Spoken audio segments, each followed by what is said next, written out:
આજે નર્મદા જિલ્લા સંકલન તથા ફરિયાદ નિવારણ કમિટીની બેઠક યોજાઈ હતી. આ બેઠકમાં આમ આદમી પાર્ટી ડેડિયાપાડાના ધારાસભ્ય ચૈતર વસાવા જિલ્લા સેવા સદન રાજપીપલા ખાતે ઉપસ્થિત રહ્યા હતા. બેઠક દરમિયાન નર્મદા જિલ્લાના લોકોની વિવિધ સમસ્યાઓ અંગે વિસ્તૃત ચર્ચા કરવામાં આવી હતી. બેઠક બાદ મીડિયા સમક્ષ વાત કરતા આપ ધારાસભ્ય ચૈતર વસાવાએ જણાવ્યું હતું કે બેઠકમાં નર્મદા જિલ્લામાં આવેલા આદિજાતિ સંચાલિત છાત્રાલયોમાં ફૂડ બિલ, વિદ્યાર્થીઓના ભણતર અને રહેવાની વ્યવસ્થાને લગતા મુદ્દાઓ પર ચર્ચા કરવામાં આવી હતી.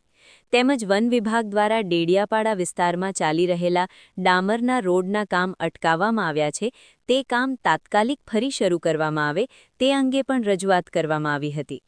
ધારાસભ્ય ચૈતર વસાવાએ જણાવ્યું હતું કે નર્મદા જિલ્લાના લોકોના હિતમાં વહીવટીતંત્ર અને પદાધિકારીઓ વચ્ચે યોગ્ય સંકલન થકી કામકાજ આગળ વધે તે જરૂરી છે.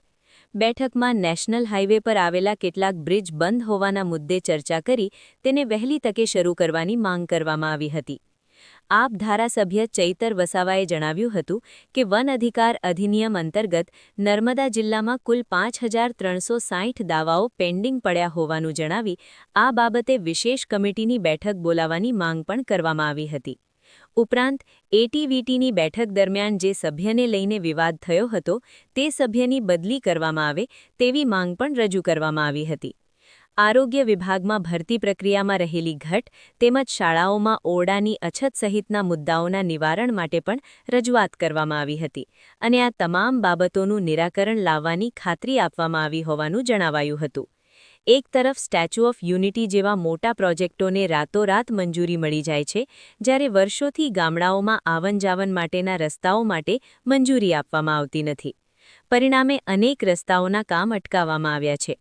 આ તમામ મુદ્દાઓ પર વહીવટીતંત્રને તાત્કાલિક સંકલન કરીને લોકોના હિતમાં સકારાત્મક અને ઝડપી નિર્ણય લેવાય તેવી વિનંતી બેઠકમાં કરવામાં